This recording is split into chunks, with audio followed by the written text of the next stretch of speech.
Guys, on the way tayo ngayon sa ating check-up. Merong nararamdaman si Indoy at malalaman natin kung ano.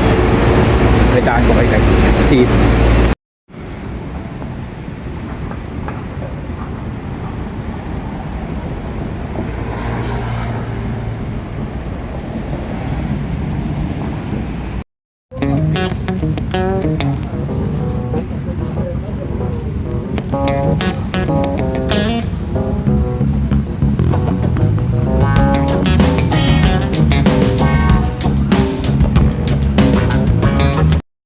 So ayan, packet na tayo sa second door.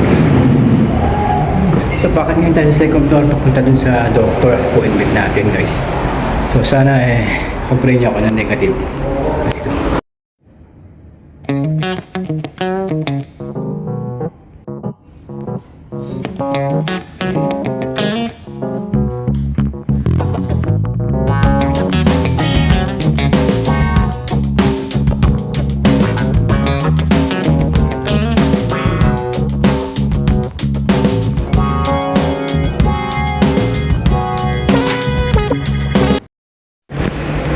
So yun nga, nakapagpa-check na tayo ng ihi natin at ultrasound. So medyo matagal dito ang proseso. So ngayon silipin natin kung paano babasahin ng doktor. Let's go.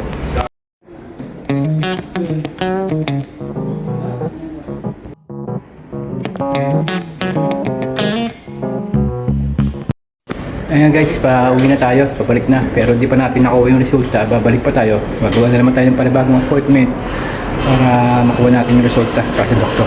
Let's go. Ayan guys, pauwi na tayo. Nagpa-check up tayo. Wala pang resulta at gagawa naman natin appointment para basahin ng doktor. So ganito nga dito, nagpa-check up. May libre, may card tayo pero kailangan mo maghintay kasi hindi naman tayo mayaman para magbayad ng private doctor natin para magpa-check up. So ayan, waiting ako.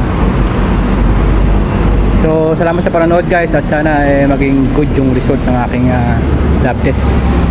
Let's go.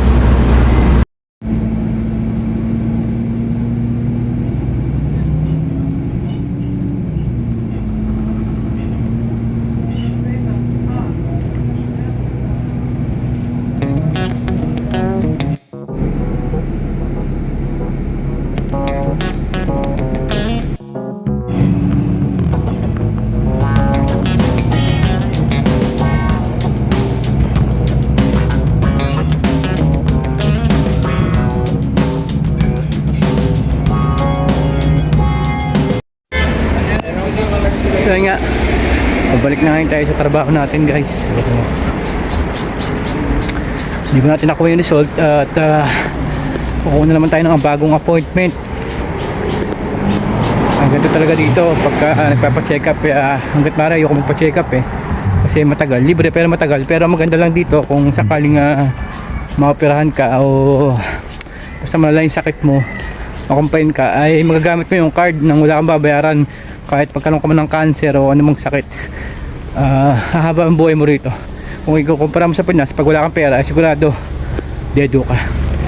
So salamat guys sa panonood at siguro ganito lang ako. Hapahinga muna ang Indoy at pagod na siya. Bye.